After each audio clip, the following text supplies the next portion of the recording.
Bueno, hoy vamos a empezar el libro de Hebreos y lo que vamos a considerar un poquito, ¿por qué digo libro y no digo carta? Porque la forma de escribir vemos que parece más una prédica, un sermón, como se le dice, y no una carta donde se salta, por ejemplo, o se elogia los movimientos y se muestran también las reprensiones, exhortaciones, lo que se está haciendo mal, o cómo conducirse a la iglesia, o en este caso cuando es una carta pastoral a los pastores, a los obispos, ¿no? Entonces esto es lo que vamos a diferenciar en este libro de Hebreos, y bueno, primeramente quería decir una cosita para agregar, ¿no? Siempre hacemos una introducción al principio del libro. Y este libro fue escrito, según los datos históricos, entre el año 60 al 65 del primer siglo. Se considera, algunos consideran que fue escrito por Pablo, esta carta como no tiene, o este libro, perdón, como no tiene introducción, esa parte no está. Entonces, a ver, justamente no dirige, no nombra el autor, a quién es dirigido, pero se sabe que a los hebreos, porque la forma de escribir está nombrando mucho de los versículos del Antiguo Testamento, los versículos de Salmos, y le habla con el lenguaje de la ley a los hebreos. Entonces entendemos, yo al menos creo que es así, porque algunos dicen que escribió Pablo, otros que no, otros que lo escribió Apolos. Puede ser también, porque de Apolo se dice que era varón elocuente en palabras, y dice que después de que Priscila y Aquila le presentaron el camino más exactamente, lo que hizo es refutar con vehemencia a los judíos. Entonces se entiende que usaba el lenguaje de la ley, el lenguaje que los hebreos entendían, como para que pueda mostrar, en este caso por la ley, la manifestación de la crucifixión de Cristo, donde tenemos perdón de pecado. Por el otro lado, entendemos, o yo entiendo también, en 2 de Pedro 3, 15 y 16 me dice esto, escuchen: y tener entendido que la paciencia de nuestro Señor es para salvación, como también el amado hermano Pablo, según la sabiduría que le ha sido dada, os ha escrito en casi todas sus epístolas, hablando de ellas, de estas cosas, entre las cuales hay algunas difíciles de entender. Vemos acá la palabra. ¿Por qué? Porque tenía un entendimiento profundo. Y esto Pedro mismo, siendo judío, lo reconoce, que tenía una profundidad tremenda, cosas difíciles de entender, pero en interpretación. Como el maestro es Pablo, entonces yo entiendo que quién mejor para mostrar a los hebreos, por la ley, la manifestación del Cristo, la manifestación de su crucifixión. Entonces está aclarando a través de las Escrituras el nuevo tiempo.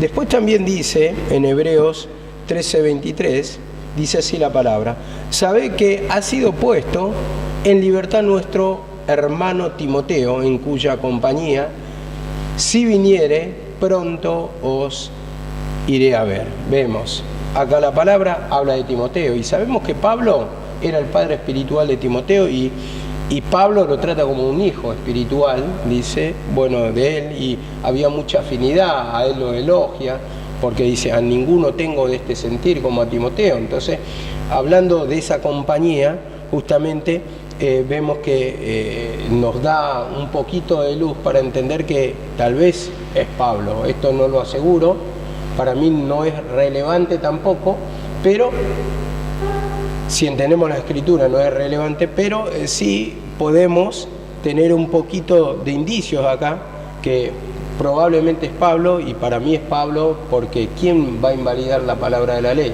sino un conocedor como él? Cuando dice también, creo que en el libro de Filipenses, en cuanto al camino, dice: a mi vida anterior aventajaba a muchos, dice. Entonces él era cumplidor, conocedor de la ley. Yo no sé si era un sacerdote, si estaba en la escuela de Sanedrín, pero sí vemos que era un conocedor. Y él dice, hebreo de hebreo, en cuanto a la ley fariseo, circuncidado al octavo día, y después dice, en cuanto a la ley, irreprensible, o sea que cumplía todo. Y después también está la palabra, cuando dice, justamente en el libro de Hebreos, creo que lo dice, la expresión, sí, en el libro de Hebreos, la expresión cuando dice, os saludan los de Italia, eso al final, los de Italia, y dice que esto está relacionado a la cautividad de Pablo en Roma. Entonces, es como que todo coincide para darnos esos indicios de que Pablo es el autor de este libro. A ver, vamos a tocar ahora con esa breve introducción para entender más o menos en Hebreos 1:1. Hebreos 1:1. ¿Hace cuánto que no? Bueno, cuesta arrancar otra vez, ¿no? Después de tanto ajetreo, tanto movimiento en cuanto a lo laboral, pero bueno, gracias a Dios otra vez empezamos, me va a dar la libertad y por supuesto, en un momento esto es como, yo digo, como el gimnasio. Entrenás, pero en el gimnasio falta 2 semanas, después cuesta arrancar otra vez hasta que agarrás ritmo. Bueno, eso es lo que me está pasando. Dice Hebreos 1:1, dice, habiendo hablado muchas veces y de muchas maneras, en otro tiempo a los padres por los profetas. Este 1:1, como dice, habiendo hablado muchas veces y de muchas maneras, en otro tiempo a los padres por los profetas. Entonces, en otro tiempo, ¿a qué sugiere? Es el tiempo de la ley, justamente. Entonces, de muchas maneras, vemos que hablaba por sombra, por figura, como dice, que de lo que había de manifestarse posteriormente. Entonces, en esos sacrificios, en esas figuras, vemos que ya está mostrando el poder de Dios manifestado en la cruz. Entonces ya está dando el camino, el indicio, para creer a la manifestación que posteriormente iba a venir, cómo se iba a manifestar, y bueno, ahí adquirimos en ese camino, en esa cruz, la salvación, la liberación de nuestro pecado.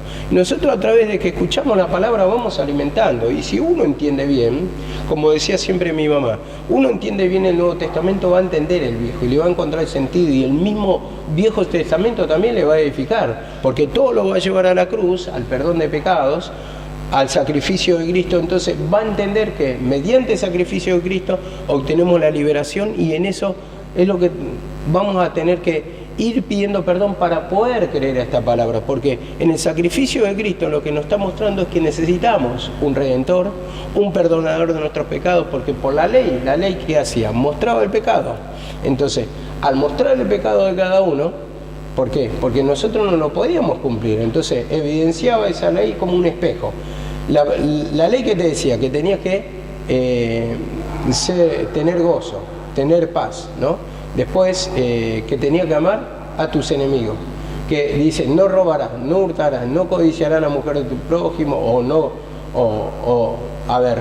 no codiciarás, lo dijo Jesucristo, pero ¿qué decía la ley también? A ver, dice no adulterarás, y todo eso está por naturaleza en nosotros porque lo sentimos. Por ejemplo, para los hombres, si pasa la mujer del prójimo y vos ves que estás muy bien servida la mujer, entonces se te desvía un poquito la vista, te provoca ese deseo. A ver, yo creo que para la mujer es lo mismo cuando pasa un hombre bien formado, de la misma manera.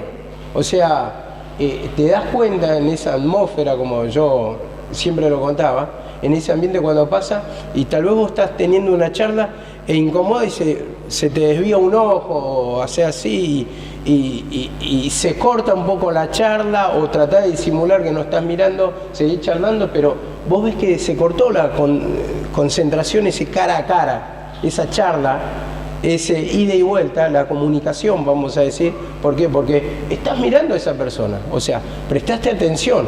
Entonces vemos que nos muestra todo eso ya la ley, y como somos incapaces de poder cumplirla, nos queda el sacrificio de Cristo. ¿Para qué? Para capacitarnos, para libertarnos del pecado, de la opresión, de la carga, de todo eso que nos cautiva y que nos lleva a la destrucción. Porque el adulterio, ¿a qué te lleva? ¿A la destrucción?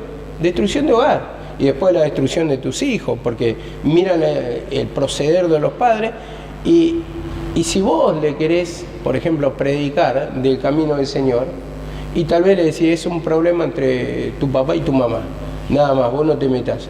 Pero ellos van a ver el proceder y van a decir, ¿de qué sirve el Evangelio? ¿De qué sirve?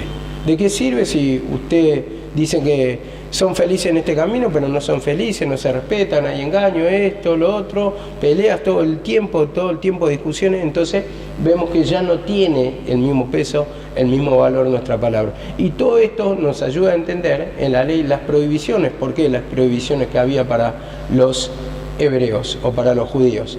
Las prohibiciones mostraban que justamente al no cumplirla, ya nosotros estábamos confinados, dice, estábamos encerrados para aquella manifestación que iba a ser revelada, ese camino que iba a ser revelado, como lo dice Pablo. Entonces nos encierra ahí en el pecado, o sea, estamos sujetos a vanidad, como dice, pero eso muestra nuestra incapacidad y entonces nosotros le pedimos perdón. ¿Para qué? Para ser libertados, para que cambie nuestro pensamiento. Entonces, de ese tiempo se está refiriendo, habiendo hablado muchas veces y de muchas maneras, en otro tiempo por los padres, los profetas. Entonces, hablaba en figura. Esto me lleva a Hebreos 3:5, cuando dice, y Moisés fue fiel en toda la casa, como siervo, para dar testimonio de lo que iba a decir, lo que se iba a decir más tarde. Daba testimonio Moisés de lo que se iba a decir más tarde. Otra versión dice de lo que se iba a decir en el futuro. Y en el futuro está mostrando la manifestación de la cruz. Eso es lo que está mostrando. Entonces hablaba por figura del Cristo. Entonces entendemos todo esto por la palabra que, si quieren, prendan el ventilador. A mí no me molesta porque este micrófono no capta el ventilador. Y en Hebreos 4:8 dice esto. Vamos a Hebreos 4:8. Dice así la palabra: porque si Josué les hubiera dado reposo, Dios no había hablado de otro día después de ese. Esto está en el 4:8, ¿no? Pero voy a leer del 4:4 para que entendamos. Porque en cierto lugar dijo así del séptimo día: y reposó Dios de todas sus obras en el séptimo día. Y otra vez aquí: no entrarán en mi reposo. Por tanto, puesto que falta que algunos entren en él, y aquellos a quienes primero se les anunció las buenas nuevas no entraron por causa de la desobediencia, o sea, los judíos, por causa de la incredulidad, eso, la desobediencia, no creyeron a la voz de Cristo. Y dice, otra vez determina un día, o sea, está determinando otro día, dice, determina un día, hoy, diciendo, después de tanto tiempo, por medio de David. Como se dijo, si oyereis hoy su voz, no endurezcáis vuestros corazones. Por tanto, si Josué les hubiera dado el reposo, no hablaría después de otro día. Y eso sugiere ¿qué? Sugiere el tiempo de la crucifixión. Entonces se habla de otro día. Entonces la ley lo que mostraba era el pecado y hablaba por figura, pero estaba hablando del otro día, el día venidero, donde iba a reposar el alma del hombre. Y como dice acá la palabra en el 4:9, por tanto queda un día de reposo para el pueblo de Dios, hablando del tiempo de la crucifixión. Dice, porque el que ha entrado en su reposo también ha reposado de sus obras, como Dios reposó de la suya. Entonces, hablando de este séptimo día, vemos que habla de un día en la ley, pero hay otro día que está mostrando acá, el día del reposo de nuestra alma. Y eso está hablando de la crucifixión. Como vuelvo a repetir el 4:8, si Josué les hubiera dado reposo, porque hablaba por figura, por medio de sus profetas, entonces Dios no había hablado de otro día después de este. Entonces está mostrando la manifestación de la cruz. Entonces, siempre por los profetas hablaba mediante figura, pero después ya se manifestó el siguiente día de reposo, o el séptimo día, donde encontramos la salvación, la liberación, el perdón de pecado a través del arrepentimiento. Y entonces este día de reposo habla de su sacrificio en la cruz. Y dice 4:10: por tanto, el que ha entrado en su reposo también ha reposado de sus obras, como Dios de la suya.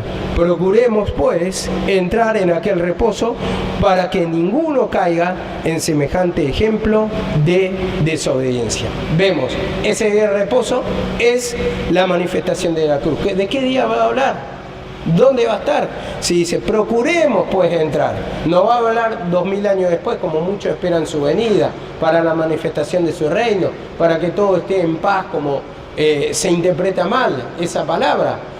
¿Por qué? Porque si no entra la salvación, menos vas a entrar al reposo de Dios, en el descanso. Entonces necesitamos entrar en ese reposo que habla del día de la manifestación del Cristo en la cruz, su poder que nos trae salvación y liberación. Dice en la palabra, acá en el 2, versículo 2 de primer capítulo de Hebreos: en estos postreros días nos ha hablado por el Hijo, dice. Antes, ¿por quién hablaba? Por los profetas. En la ley hablaba por los profetas, pero en estos últimos días, dice, nos ha hablado por el Hijo, a quien constituyó heredero de todo y por quien asimismo hizo el universo. Vemos, nos ha hablado por el Hijo. Entonces, primeramente Cristo manifestado en carne. Después se daba el Evangelio mediante Pablo, mediante Silvano, mediante Timoteo, mediante todos los que predicaban el camino de Cristo, el Evangelio, como dice Pedro, Juan, Santiago. Entonces, como dice acá, en estos postreros días nos ha hablado por el Hijo. ¿Por qué? A ver, cuando uno pide perdón, entra el Espíritu de Dios, ¿no? Y el Espíritu de Dios me refiero a que se une Dios mismo con nosotros. El mismo Espíritu de Cristo también está con nosotros. El mismo Espíritu de Cristo. Entonces, cuando en nosotros hay arrepentimiento, ¿quién está hablando? Cuando nos usa como instrumento, ¿quién está hablando? Está hablando el mismo Hijo de Dios. Entonces, vemos acá la palabra, a quien constituyó heredero de todo. Dice, y nos ha hablado por su Hijo. Entonces, vemos en 1 Corintios 2:7. 1 Corintios 2:7. Dice así la palabra: sino que hablamos sabiduría de Dios en misterio, la sabiduría oculta que desde antes de los siglos Dios predestinó para su gloria. Entonces, la sabiduría oculta, vemos, desde antes de los tiempos, dice, la cual Dios predestinó para nuestra gloria. Entonces, eso es lo que estaba hablando, al Cristo revelado. Mismo Pablo lo habla, dice, a mí no me la reveló carne y sangre, me la reveló su Hijo, Jesucristo. Entonces, el mismo Dios se la reveló, tuvo la revelación, que todo lo que se venía hablando de la ley, vemos que Él da justamente el entendimiento, o da el significado, o da la interpretación que está sugiriendo que ese Cristo crucificado en la cruz es el libertador. Nosotros predicamos a Cristo, dice en Corintios, y a este crucificado. Y dice acá la palabra, hablamos sabiduría de Dios, dice. Sabiduría de Dios, conocimiento de Dios en misterio. La sabiduría oculta, dice, porque estaba oculto. ¿Por qué? Porque hablaba por figura, hablaba cifrado. Entonces, vemos que encubiertamente, no hablaba directamente. Cristo mismo dice, voy a hablar en parábola, habla con el pueblo. Entonces vemos que usaba figuras para dar a entender el tiempo de la crucifixión. Y dice, la sabiduría oculta desde antes de los siglos, desde antes de la manifestación de este tiempo, eso está diciendo. Dios predestinó para nuestra gloria. Dios predestinó. Entonces, ¿a dónde quiere que vivamos? ¿En tiempo de la ley del Señor o en tiempo de salvación, tiempo de liberación? quiere que vivamos en su reino. Cristo mismo dijo: yo iré y os prepararé morada, para que donde yo esté, vosotros también estéis. Entonces vemos que justamente Él donde preparó morada, muriendo en la cruz. Entonces preparó un lugar para nosotros, un estado espiritual, en el sentido que hay descanso, hay reposo, y dice: y os vendré y os tomaré de mí mismo, dice, de mí mismo. O sea, todos los que creen en mí tienen la esencia mía. La paz, el gozo, la alegría, son mis hijos, la misma naturaleza. Entonces voy a tomar de mí mismo, de mi pueblo, de mi misma naturaleza, y van a estar reinando conmigo. Como Él se sentó a la diestra de Dios, como dice la palabra, que lo vamos a tocar más adelante, también nosotros estamos sentados a la diestra de Dios con Cristo, y somos herederos de todo este reino, para que sintamos la salvación, la liberación, para que vivamos en ese reino. Muchas veces nos sentimos mal, ¿por qué? Porque no vivimos en el sentido, escuchen, en el sentido de que no hay humillación. En ese momento nos sentimos mal y es como que descendemos al reino de las tinieblas, aunque en posición estamos en el reino de Dios. Pero ¿qué pasa? Sentís esa opresión, esa carga, y el Señor te dice: viví, no vengas un momentito. Muchas veces pasa esto, ¿no? Que se ora, se pide perdón, se escucha la palabra, todo, pero después, como siempre lo enseño yo al menos, uno termina la palabra y se engancha otra vez con el teléfono y empieza a alimentar otra vez su alma con basura. Entonces la basura o el pecado, ¿qué te trae? Opresión, te trae carga, te trae dolor de cabeza, te trae pesadez, te trae rechazo a estar en este lugar. No ves el día, la hora, que se cumplan los días y que ya te vayas porque querés hacer tu vida, querés hacer tu manera. Entonces todo eso, ¿por qué? Por consecuencia de la contaminación, por consecuencia de no vivir en el reino de Dios. Usted, por ejemplo, piense en esto: el día que estén en la presencia de Dios, que partamos a la presencia de Dios, o sea, estamos en posición y estamos en la presencia de Dios ya cuando nos humillamos, pero cuando morimos, a eso es a lo que me refiero. ¿Usted qué piensa que van a hacer delante de Dios? ¿Que le van a pedir un celular para entretenerse, mirar una novela, una película? No va a pasar nada de eso. Vas a estar vos con Dios. Eso va a ser nuestra manifestación, la gloria, el sentir, el descanso de nuestra alma. Eso va a ser todo. Entonces a eso ya tenemos que empezar a practicar, llegar a sentir que, como dijo el salmista: fuera de ti nada deseo en este mundo. Nada deseo en este mundo. Entonces ese es el objetivo de buscar la palabra, de buscar la oración, de pedir perdón, de confesar nuestro pecado, y nos va limpiando de a poco, nos va dando ese descanso. Dice también acá la palabra en Hebreos 7:28. Hebreos 7:28 dice así la palabra: porque la ley designa como sumo sacerdote a hombres débiles, pero la palabra del juramento, que vino después de la ley, o sea, la palabra de la cruz, porque se hizo el pacto de la cruz, designó al Hijo hecho perfecto para siempre. Vemos, antes usaban los profetas, hombres débiles en la ley, y en el nuevo tiempo, ¿quién usa? A Jesucristo. Entonces usó a Jesucristo. Entonces habla hoy por Jesucristo, habla de la cruz. Por eso vuelvo a decir, nosotros predicamos a Cristo y a este crucificado. Ya no hablamos de la ley. La ley, entendemos nosotros, era para los judíos. Y en ese tiempo, pero una vez que hay un nuevo tiempo, que lo vamos a tocar más adelante también en estos días, dice: una vez que se ha manifestado el nuevo pacto, lo viejo ya está próximo a desaparecer, o desapareció, ya no está vigente. Entonces, ¿por qué? Porque ya hay una nueva ley, un nuevo pacto. Entonces desaparece. Cuando entra en vigencia una nueva ley, la vieja sigue en curso, no sigue en curso. Y esto vamos a tomarlo así para poder entender un momento de transición, o para poder entender de esa forma de expresión. Para mí, cuando entra uno, ya se invalida totalmente el otro. Pero vamos a tomarlo como dice: está próximo a desaparecer. A ver, cuando entra en vigencia una nueva moneda, un papel nuevo de billete, lo viejo se va sacando de curso de a poco, ¿no? Y va entrando lo nuevo. Entonces así también podemos entender ese versículo.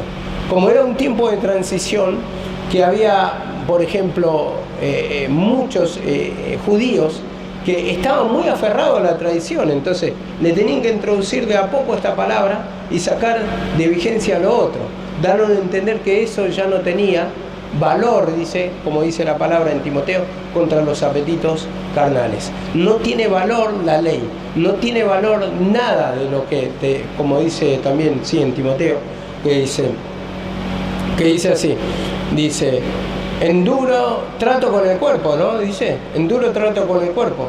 Dice, el ejercicio corporal para poco es provechoso, para nada es provechoso. ¿Qué habla del tiempo de la ley? Porque dice, en duro trato con el cuerpo. Y trataban duramente, ¿por qué? Porque se acostaban en cilicio, ayunaban, se privaban de comida, todo eso, privaciones que, a ver, nosotros nos privamos un plato de comida, estamos llorando. Imagínense para los judíos que muchas veces había días que maltrataban el cuerpo o se privaban de alimento. Entonces eran duro trato con el cuerpo, pero no tiene valor contra los apetitos de la carne. O sea, volvés a ser la misma persona porque no te limpia de pecado el tratar con tu cuerpo, el disciplinar tu cuerpo, porque el deseo está acá en la mente. Entonces de eso tenemos que pedir perdón para poder creer este nuevo pacto que nos está hablando mediante Jesucristo. Dice en Hebreos 9:26. Hebreos 9:26.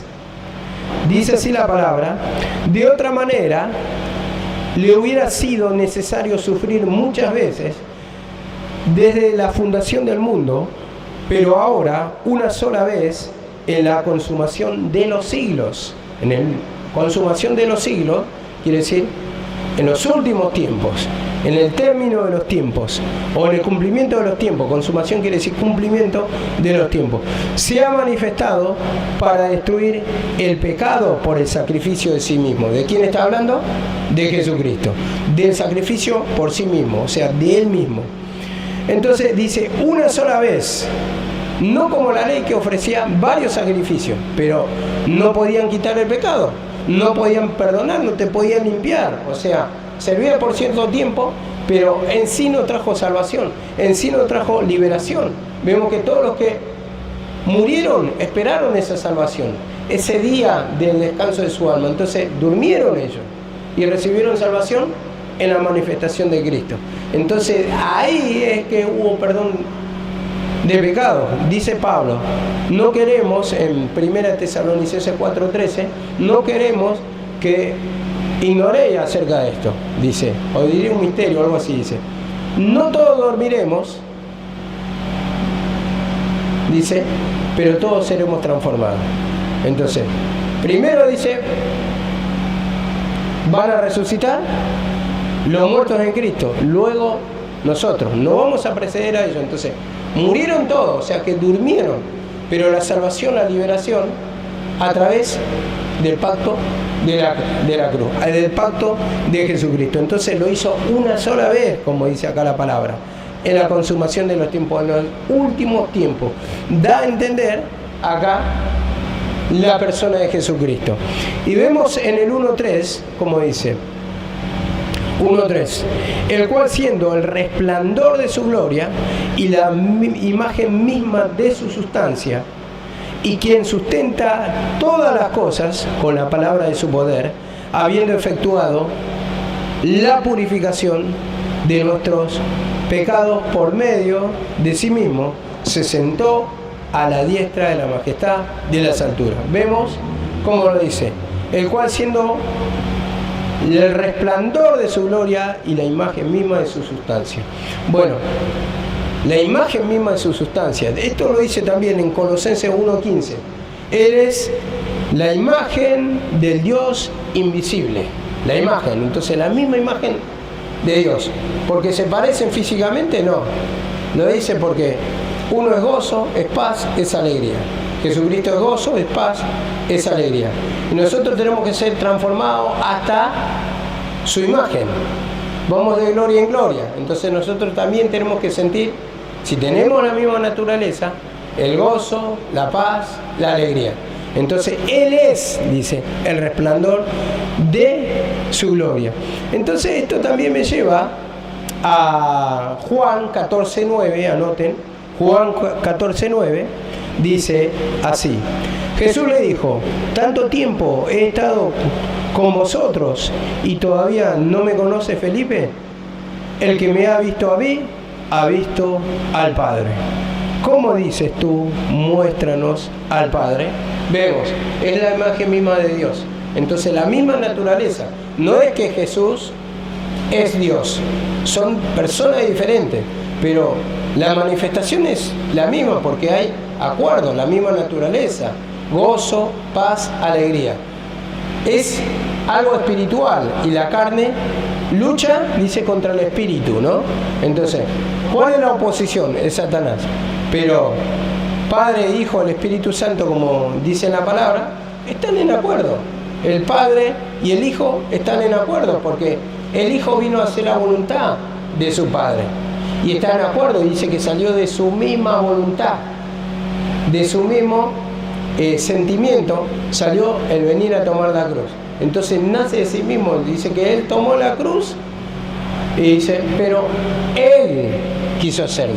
Nadie quita mi vida, dice, sino yo mismo, de mi misma voluntad, la doy. Entonces tomó la cruz porque también estaba en la voluntad de Él. El tomar la cruz por amor para redimir a la humanidad del pecado, de los tormentos, de los sufrimientos.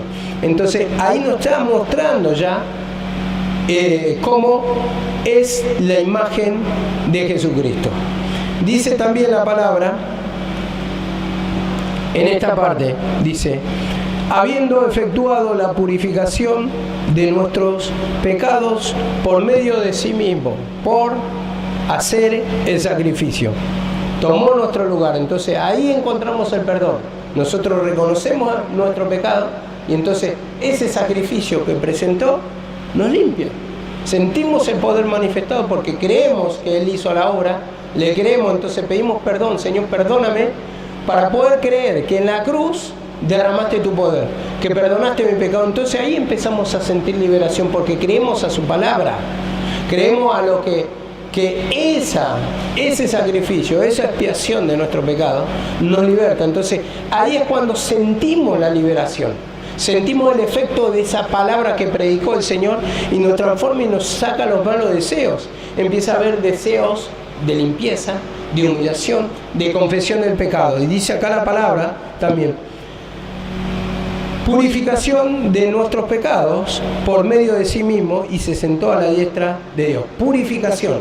Y esta purificación, ¿dónde nos lleva? Siempre nombro Filipenses 2:5, que tomó la cruz, muerte y muerte de cruz, dice, por lo cual Dios lo sentó a la diestra de Dios y le dio un nombre sobre todo nombre, para que en el nombre de Jesús se doble toda rodilla.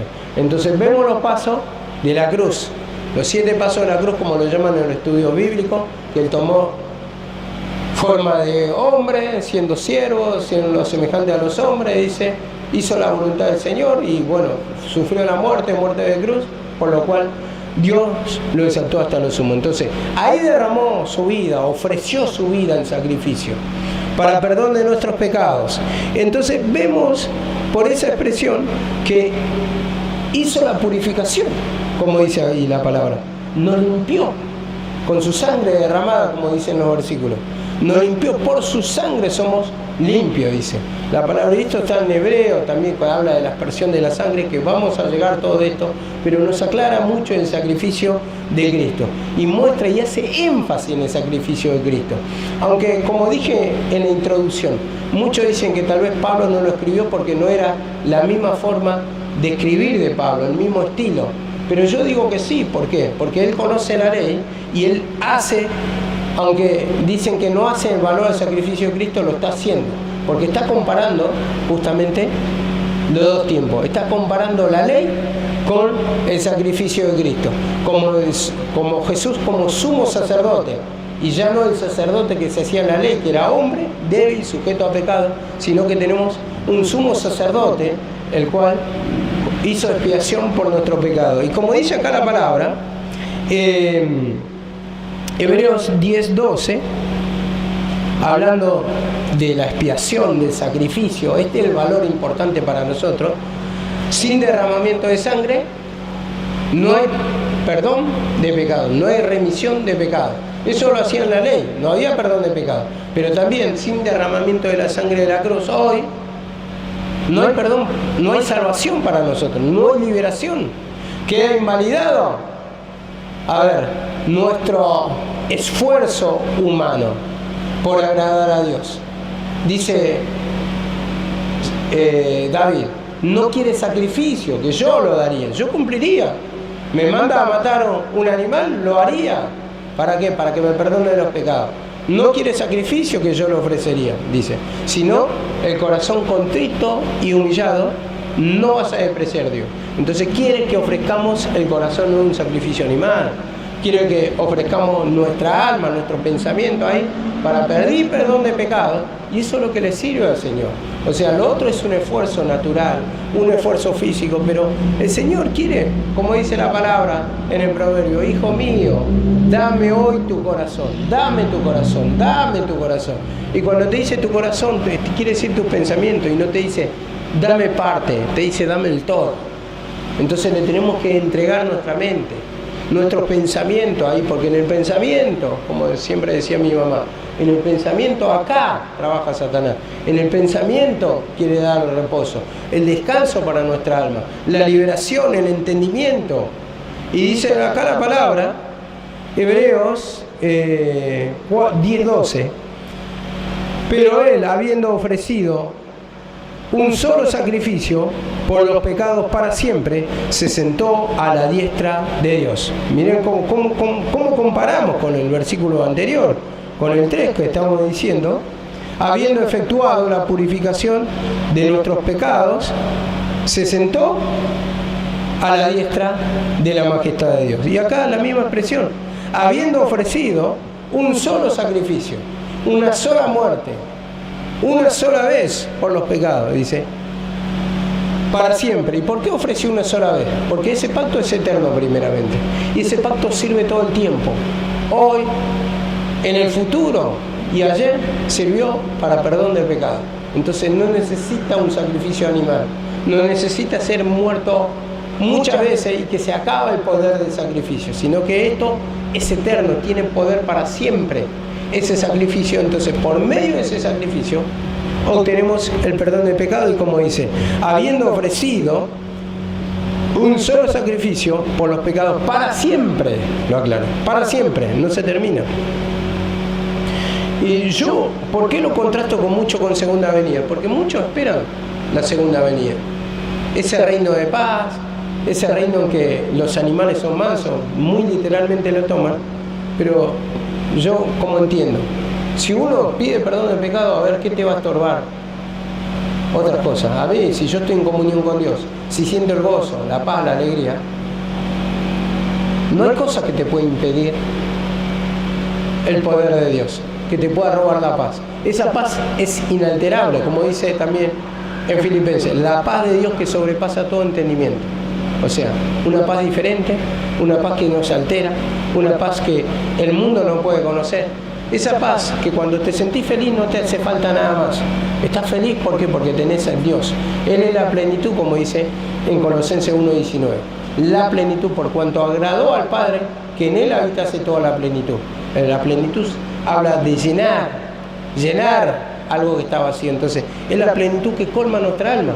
Entonces, cuando estamos llenos de Cristo no necesitamos nada más. Cuando estamos vacíos de Cristo no te satisface ni todo lo material que puedas tener, porque tu alma está turbada, tu alma está oprimida. Y si lo llevamos a lo de Lázaro y el rico cuando murieron, sí, Lázaro y el rico. Lázaro era pobre y el rico hacía banquete continuo.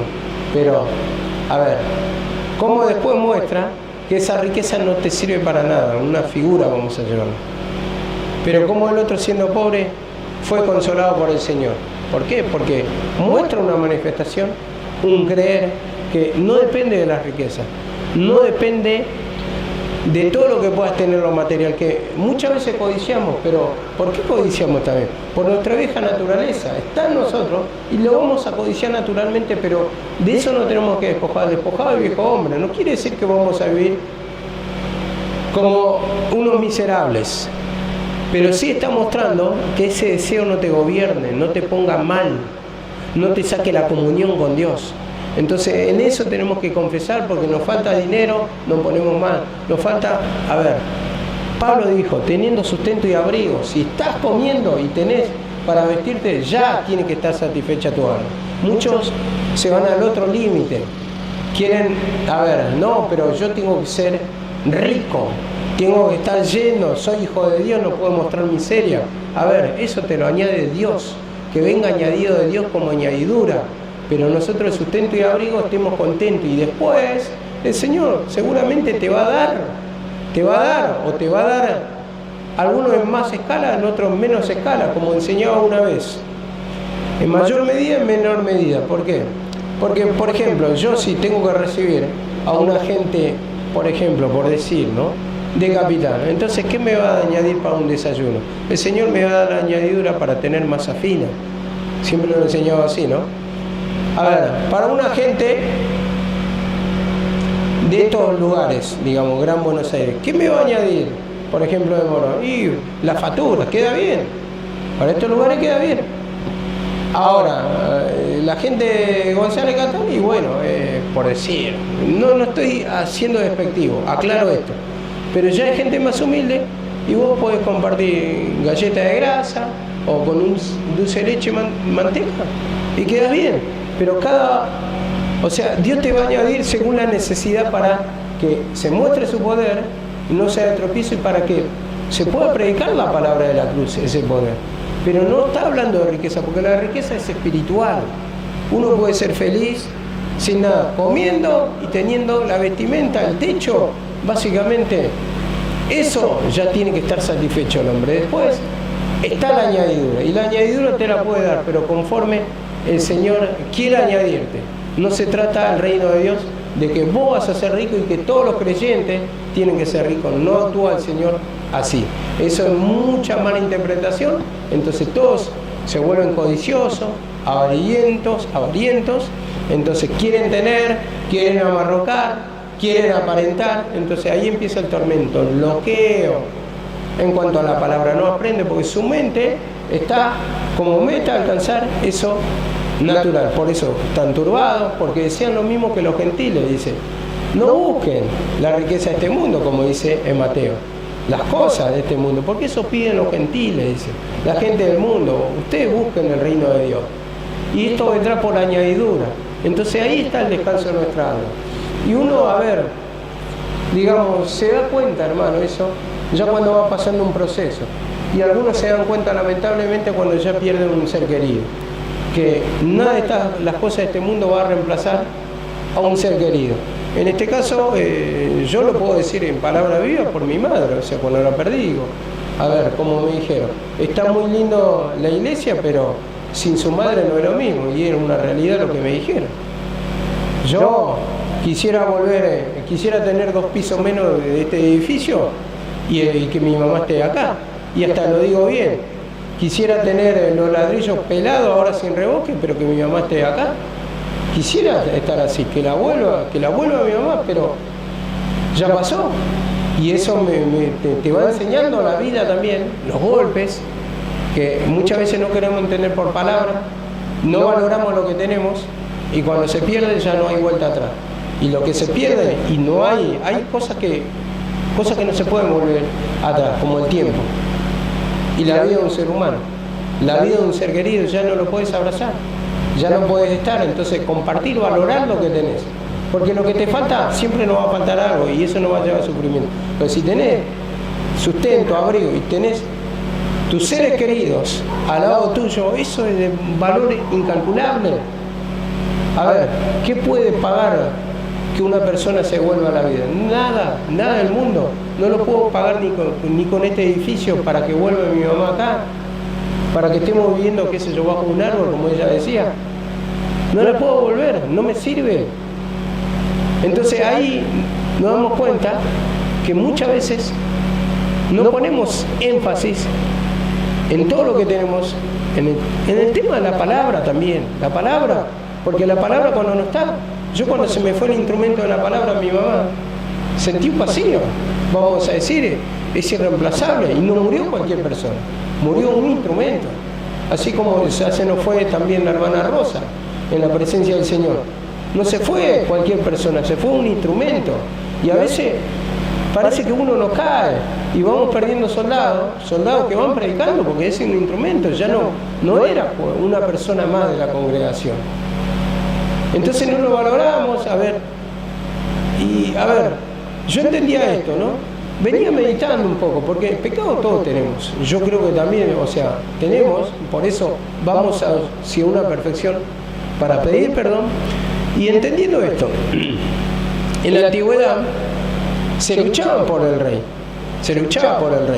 lo rodeaba el ejército, el rey estaba en el medio protegido para que no le saquen la vida. Si le sacaban la vida, el ejército prácticamente huía, porque quiere decir que se rompió la línea de esa protección y ya prácticamente estaba todo tomado.